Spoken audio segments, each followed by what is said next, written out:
Hello everyone, কেমন আছো তোমরা সবাই? আশা করছি সবাই খুব ভালো আছো। নিউজে যথেষ্ট পরিমাণে ট্রেন্ড হচ্ছে একটা নিউজ, যেটা হচ্ছে যে কন্যাকুমারীর বিবেকানন্দ রক মেমোরিয়ালে ৪৫ ঘন্টার কিন্তু ধ্যান করতে চলেছেন নরেন্দ্র মোদী। তোমরা জানো লোকসভা নির্বাচনের কিন্তু শেষ পর্ব চলছে। ৩০শে মে থেকে নতুন করে কোনো প্রচার কোনো রাজনৈতিক দল করতে পারবেন না। অর্থাৎ ৩০ তারিখের পর থেকে কোনো রাজনৈতিক দল কোনো ধরনের প্রচারে কিন্তু মিলিত হবেন না। তার মধ্যেই কিন্তু হঠাৎ করে কিন্তু একটা নিউজ আসছে যে রক মেমোরিয়ালে কিন্তু প্রধানমন্ত্রী নরেন্দ্র মোদী ধ্যান করতে চলেছে, আর যার জন্য নরেন্দ্র মোদী কিন্তু এই মুহূর্তে নিউজেও রয়েছে এবং বলতে পারো যে প্রচুর পরিমাণে কিন্তু বিভিন্ন জায়গায় সোশ্যাল মিডিয়াতে কিন্তু ট্রেন্ড করছে। এখন নরেন্দ্র মোদী বৃহস্পতিবার সন্ধে থেকে কিন্তু এই 1 জুন সন্ধে পর্যন্ত কিন্তু এই ধ্যানটা করবেন। অর্থাৎ তোমরা বুঝতেই পারছো যে ৩০ তারিখ থেকে ১ তারিখ পর্যন্ত কিন্তু ধ্যান করবেন, যাতে শেষ দফা ভালোভাবে কাটে। এবং তার জন্য কিন্তু প্রচুর পরিমাণে পুলিশ কিন্তু মোতায়েন করা হয়েছে। এবং এই যে ধ্যানটা তিনি করবেন, এই যে ধ্যান করতে চলেছেন ৪৫ ঘন্টা, তিনি কিন্তু বিবেকানন্দ রক মেমোরিয়ালকে চুজ করেছেন সেই ধ্যানের জায়গা হিসেবে। এবং তোমরা জানো এটা নিয়ে অপোজিশন কিন্তু বিভিন্ন ধরনের কিন্তু আরোপ লাগাচ্ছে যে ৩০ তারিখের পর থেকে কোনোভাবে কোনো ইলেকশনের যে মডেল কোড অফ কন্ডাক্ট সেটা লাগু রয়েছে।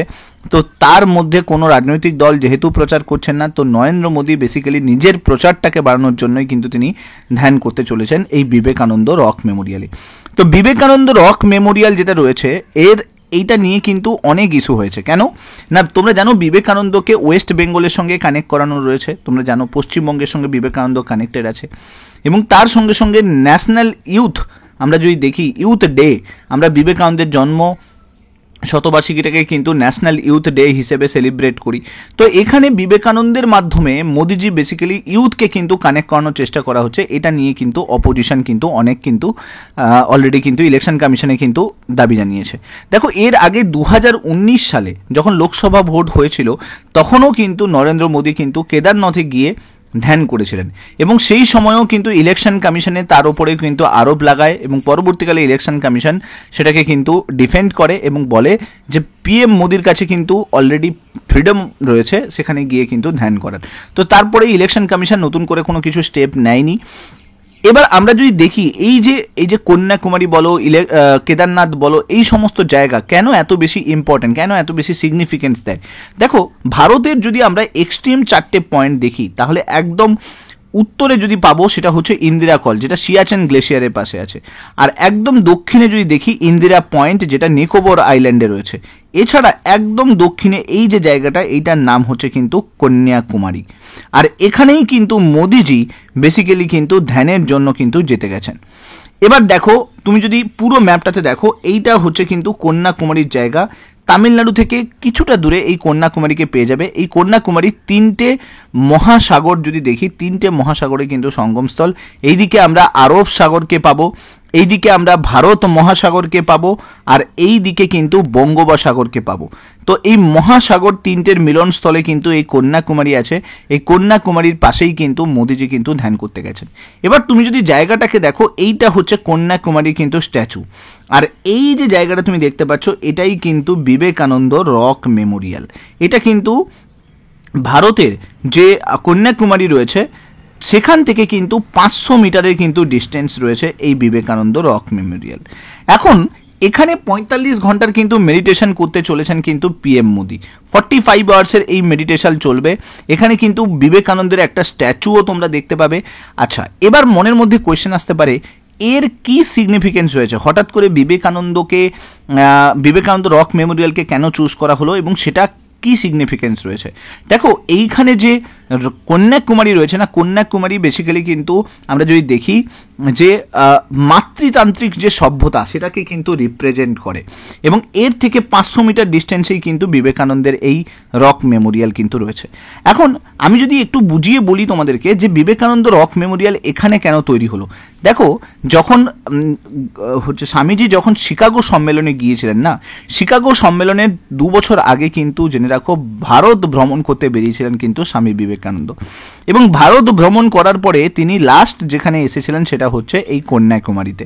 এবং কন্যাকুমারীতে আসার পরে তিনি এটা দেখতে পান যে কন্যাকুমারী থেকে কিছুটা ডিস্টেন্সে একটা ছোট্ট আইল্যান্ড রয়েছে, এবং যেই আইল্যান্ড কিন্তু নিস্তব্ধ, যেখানে কোনো শান্তি শুধু রয়েছে। তো তার মনের মধ্যে কিন্তু অনেক কোয়েশ্চেন হয়েছিল, ভারতকে নিয়ে অনেক কোয়েশ্চেন হয়েছিল, ধর্মকে নিয়ে অনেক কোয়েশ্চেন হয়েছিল, অনেক প্রশ্ন হয়েছিল। সেই প্রশ্নগুলোকে উত্তর পাওয়ার জন্য তিনি এখানে কিন্তু ধ্যান করেছিলেন, 3 দিন কিন্তু ধ্যান করেছিলেন। এই কন্যাকুমারীর এই পাশেই যে জায়গাটা দেখতে পাচ্ছ, বিবেকানন্দ রক মেমোরিয়াল, যেটা পরবর্তীকালে নামকরণ করা হয়েছে, সেখানে কিন্তু 3 দিন তিনি কিন্তু ধ্যান করেন। এবং তিনি 3 দিন ধ্যান করার পরে তিনি এটা বুঝেছিলেন, তিনি বলেছিলেন যে আমাদের ধর্ম কিন্তু খালি পেটে কিন্তু কখনো করা যায় না, আর ধর্মকে পেতে গেলে জীবকে কিন্তু সেবা করতে হবে। জীবে যে প্রেম করবে সেই কিন্তু ঈশ্বরকে সেবা করছে। এটা কিন্তু তিনি কিন্তু এইখান থেকে মেডিটেশন করার পরে, ধ্যান করার পরে কিন্তু তিনি এই উক্তিটা কিন্তু বলেছিলেন, শিকাগো সম্মেলনে গিয়ে তিনি কিন্তু বলেছিলেন। এবার তুমি একটা কথা ভেবে দেখো, স্বামী বিবেকানন্দের মতো মানুষ যেখানে গিয়ে মেডিটেশন করছে, অবভিয়াসলি সেটা ইউথের ওপরে কিন্তু যথেষ্ট প্রভাব ফেলে। আর সেই জন্যই কিন্তু মোদিজি সেই মেডিটেশনের যে জায়গাটা, সেটা কিন্তু স্বামী বিবেকানন্দের এই রক মেমোরিয়ালটাকে কিন্তু চুজ করেছেন। তোমরা জানো একজন রাজনৈতিক ব্যক্তিত্বের অনেক কিন্তু এক্সস্টেড লাইফের মধ্যে দিয়ে লিড করতে হয়, কারণ ডিউরিং দ্য টাইম অফ এই ইলেকশন আমরা যদি দেখি, প্রচুর পরিমাণে র্যালি করতে হয়, প্রচুর পরিমাণে ইন্টারভিউ দিতে হয়, বিভিন্ন ধরনের পোল ক্যাম্পেইন করতে হয়। তো যতক্ষণ না এই সমস্ত ক্যাম্পেইন শেষ হচ্ছে, ততক্ষণ একজন রাজনৈতিক ব্যক্তিত্ব কিন্তু কখনোই কিন্তু রেস্ট পায় না, তার সারাদিনের যে কাজকর্মের চরম ব্যস্ততা কিন্তু থাকে। তো অবভিয়াসলি সে খুবই এক্সস্টেড থাকে। তো পিএম মোদি তুমি যদি দেখো, লাস্ট 1 বছরে আমরা যদি দেখি, এই কয়েকটা যে ইলেকশনের যে পিরিয়ড, সেখানে দেখি তার প্রায় 200-র বেশি র্যালি কিন্তু তিনি কন্ডাক্ট করেছেন, 80টার বেশি টিভি চ্যানেলকে তিনি ইন্টারভিউ দিয়েছেন, এবং তারপরে নিউমেরাস ক্যাম্পেনে কিন্তু পার্টিসিপেট করেছেন, নিউমেরাস রোড শো করেছেন। তো তার মানে বুঝতেই পারছো খুবই এক্সস্টেড একটা লাইফ কিন্তু তিনি কিন্তু লিড করছিলেন। আর সেখান থেকেই মুক্তি পেতে তিনি কিন্তু কন্যাকুমারীতে কিন্তু যাচ্ছেন। দেখো 2019-এ যখন লোকসভা ভোট ছিল, তখনও কিন্তু আমরা লোকসভা ভোটের পরে পিএম মোদিকে কিন্তু আমরা দেখতে পেয়েছিলাম যে কেদারনাথে গিয়ে কিন্তু মেডিটেশন করতে। কিন্তু কন্যাকুমারীতে যখন মোদিজি মেডিটেশন করার জন্য বলছে, তখন কিন্তু কংগ্রেস কিন্তু এতে ওপোজ করছে। কংগ্রেস বলছে যে যদি মেডিটেশন করার থাকে তাহলে নিজে একা গিয়ে মেডিটেশন করুক, সেখানে কেন কোনো টিভি, সোশ্যাল মিডিয়া এগুলো কানেক্টেড থাকবে। অ্যাকচুয়ালি ব্যাপারটা হচ্ছে এরকম, প্রধানমন্ত্রী আমরা যদি দেখি, এই কয়েক বছরে প্রধানমন্ত্রীর যে সোশ্যাল মিডিয়ার যে ইনফ্লুয়েন্স, সেটা কিন্তু যথেষ্ট বেশি অন্যান্য প্রধানমন্ত্রীদের থেকে। মোদিজির যে সোশ্যাল মিডিয়া ইনফ্লুয়েন্স কিন্তু সেটা কিন্তু যথেষ্ট বেশি। আর সেই কারণে মোদিজি যেখানেই যাচ্ছে সেখানে কিন্তু সোশ্যাল মিডিয়া কিন্তু প্রচুর পরিমাণে কিন্তু ট্রেন্ড হচ্ছে। সেটা যে জায়গায় যাক না কেন, সেটা টিআরপি, টিভিতে দিক দিয়ে যদি দেখি, সোশ্যাল মিডিয়ার ট্রেন্ডিংয়ের দিক দিয়ে যদি দেখি, তো এর ক্ষেত্রে কিন্তু তাই জন্য কংগ্রেস বলতে চাইছে যে বেসিক্যালি মোদিজি যেহেতু 30 তারিখের পর থেকে কোনো প্রচার হচ্ছে না, তাই জন্য 30 তারিখের পর থেকে নিজেকে টিভির পর্দায় নিজেকে রাখার জন্য, সোশ্যাল মিডিয়াতে নিজেকে রাখার জন্যই কিন্তু বেসিক্যালি কিন্তু একটা ফিল্ম শ্যুট করছে, আর কিছুই না, মার্কেটিং করছে এই মেডিটেশনের মাধ্যমে। তো যাই হোক, এই পিএম মোদির যে এটার উপরে কিন্তু ইলেকশন কমিশনে কিন্তু একটা কমপ্লেন দায়ের করা হয়েছে কংগ্রেসের তরফ থেকে, বাট ইলেকশন কমিশন এটার উপরে এখনও কোনো স্টেপ নেয়নি। 2019-এও কিন্তু তাই করেছিল, ইলেকশন কমিশনের অ্যাকশন কিন্তু সেরকমভাবে দেখা যায়নি। 2019-এও কিন্তু ইলেকশন কমিশনের কাছে কিন্তু দায়ের করা হয়েছিল, কংগ্রেস কিন্তু দায়ের করেছিল, কিন্তু তখনও ইলেকশন কমিশন সেইভাবে কিন্তু কোনো স্টেপ নেয়নি।